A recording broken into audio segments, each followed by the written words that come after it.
નમસ્કાર મિત્રો, R Variya ચેનલમાં તમારા બધાનું સ્વાગત છે કે જ્યાં તમને મળે છે સ્પર્ધાત્મક પરીક્ષાને લગતા અગત્યના વિડીયો, અગત્યની માહિતી અને તમામ સરકારી ભરતીના ન્યૂઝ।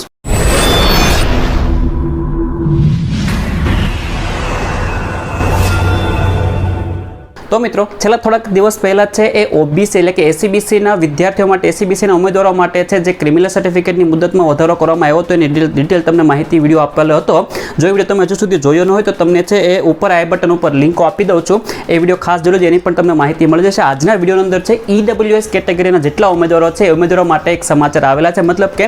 EWS સર્ટિફિકેટની વેલિડિટીમાં વધારો કરવામાં આવેલો છે। કયા ઉમેદવારોનો વધારો કરવામાં આવેલ છે, કયા ઉમેદવાર કઈ તારીખ સુધીના એ ડિટેલમાં માહિતી આ વિડીયોમાં તમને આપવાનો છું। તો તમને જેમ ખ્યાલ છે એ મુજબ છે 25/1/2019 થી 12/9/2019 સુધીમાં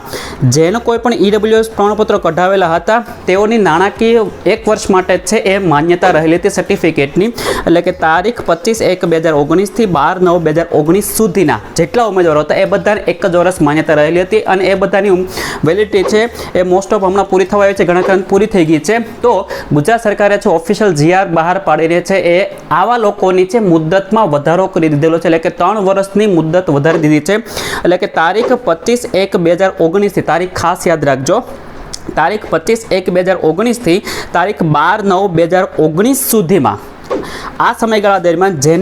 જે લોકોએ પણ છે ઇસ્યુ કરેલો છે આર્થિક રીતે નબળા વર્ગનું પ્રમાણપત્ર, એટલે કે EWS માટેનું પ્રમાણપત્ર જે લોકોએ પણ ઇસ્યુ કરાવેલું છે એ લોકોનું પ્રમાણપત્ર છે એ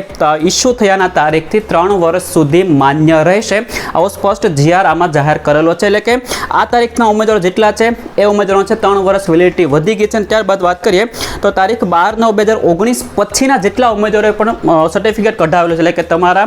સર્ટિફિકેટમાં ઇસ્યુ તારીખ કઈ છે જોઈ લેજો। 12/9/2019 પછીની જો ઇસ્યુ ડેટ હોય તો તમારું 3 વર્ષ માન્ય છે જ તે, પણ 12/9/2019 પહેલાનું જેટલાનું પણ છે, એટલે કે આ તારીખ જે કીધી એ પ્રમાણેની તારીખમાં, તો એ લોકોનો વેલિડિટી છે 3 વર્ષ વધારી દીધેલી છે અને એના માટે છે તમારે એક બાહેંધરી પત્રક રજૂ કરવું પડશે। એટલે કે જ્યારે પણ કોઈ ભરતી આવે છે, હમણાં સમય તો સિચ્યુએશન ખરાબ છે એટલે ભરતીની તો વાત કરવી શક્ય નથી, પણ ભરતી આવે છે આગળના સમયમાં કોઈ જગ્યાએ તમારે એડમિશન લેવાનું છે, એડમિશન પ્રક્રિયા કરવાની છે, તો એ સમય દરમિયાન તમારે છે એક પ્રકારનું બાહેંધરી પત્રક રજૂ કરવું પડશે। એટલે કે સાદા કાગળમાં લખિતમાં અરજી આપી અને તમે બાહેંધરી પત્રક આપી શકો છો, બાજુમાં ફોટો આપી દઉં છું, એ જોઈ લેજો। અને નીચે તમને ડિસ્ક્રિપ્શનમાં આ GRની છે ઓફિશિયલ GRની છે લિંક પણ આપી દઉં છું, ત્યાંથી GR તમે ડાઉનલોડ કરવું હોય તો કરી લેજો, તમને ડિટેલમાં બધી માહિતી મળી જશે। આ પ્રકારનું એક બાહેંધરી પત્રક તમારે રજૂ કરવું પડશે તમે જ્યારે પણ કોઈ ભરતીના સમય ડોક્યુમેન્ટ રજૂ કરો છો ત્યારે,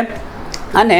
જ્યારે તમે કોઈ એડમિશન પ્રક્રિયા કરો છો ત્યારે કઈ તારીખ હજી યાદ રાખી લેજો, 25/1/2019 થી તારીખ 12/9/2019 સુધીના જે કોઈ પણ EWSના ઉમેદવારો હતા જેને ઇસ્યુ કરાવેલું હતું પ્રમાણપત્ર એ લોકોની છે તારીખમાં 3 વર્ષનો વધારો કરેલો છે અને ઓબીસી માટે પણ વધારો કરેલો છે, 1 વર્ષનો છે, EWSમાં 3 વર્ષનો વધારો કરી દીધેલો છે। તો જેટલા પણ EWS ઉમેદવારો હતા એ લોકો માટે એક પ્રકાર જોઈએ તો આ એક રાહતના સમાચાર છે, જેથી છે ઇસ્યુ કરવો મતલબ ફરીવાર નવું કઢાવવું નહીં પડે, કેમ કે ઘણા ખરાના છે વેલિડિટી થવાની તૈયારીમાં હતી, ઘણા ખરાની પૂરી થઈ ગઈ હતી, આવી સિચ્યુએશન બની હતી, એટલા માટે ગુજરાત સરકારે છે આ નિર્ણય જાહેર કરેલો છે। તો બસ મિત્રો આજે એક ટૂંકી તમને માહિતી આ વિડીયોમાં તમને આપવાની હતી, આશા રાખું છું માહિતી સારી લાગી હશે, વિડીયો ગમ્યો હશે, જો ખાસ વિડીયો ગમ્યો હોય તો જરૂર લાઇક કરજો, બીજા મિત્રો સુધી માહિતી પહોંચે માટે વિડીયોને શેર જરૂર કરી દેજો, અને આવી જ માહિતી માટે આવા જ કન્ટેન્ટ માટે મારી ચેનલને સબસ્ક્રાઇબ કરવાનું ભૂલતા નહીં અને મને ઇન્સ્ટાગ્રામ ઉપર પણ ફોલો કરવાનું ભૂલતા નહીં। ત્યાં સુધી આવજો, ધન્યવાદ।